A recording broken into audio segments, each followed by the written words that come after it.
Hey everybody, this is your Unit 4 overview video.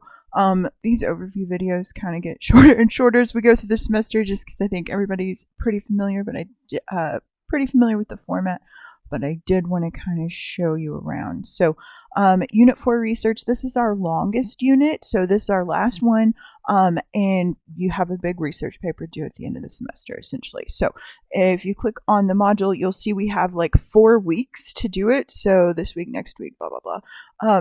This week 11 here is technically like finals week, but I'm not going to have you turn this stuff in or like the finished research paper until then. All right. So in this first week here, you have some videos to watch. And really, we're looking at cause and effect mostly for this first week. So it might be good to look at this cause and effect patterns chapter. I know I put it kind of at the end of your list, but this might help you see kind of how it works.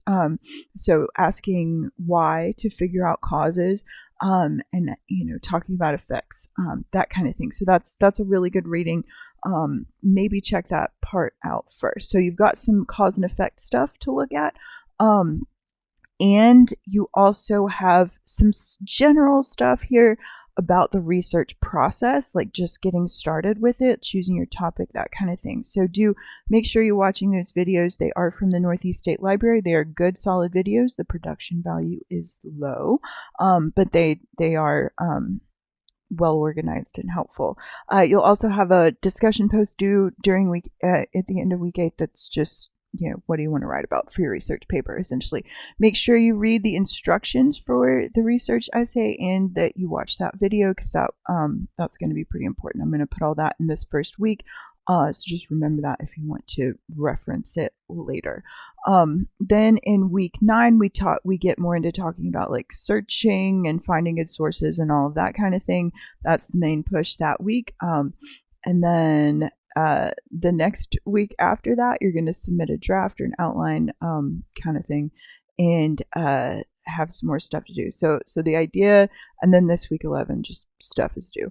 So look through that. The idea is that each week kind of builds on itself, and takes you through the research and writing process, kind of hopefully step by step in a manageable way, so you're not freaking out at 2 a.m. the night before it's due trying to write an entire research paper. If you do that, I've been there, but I want to help you with this. So yeah, here we go in research. This is actually a pretty fun unit. If I were you, I would dread it just because it sounds like a lot of work, but you shouldn't dread it because it's kind of cool. So yeah, watch that video about the assignment itself. That's the important one. All right, bye.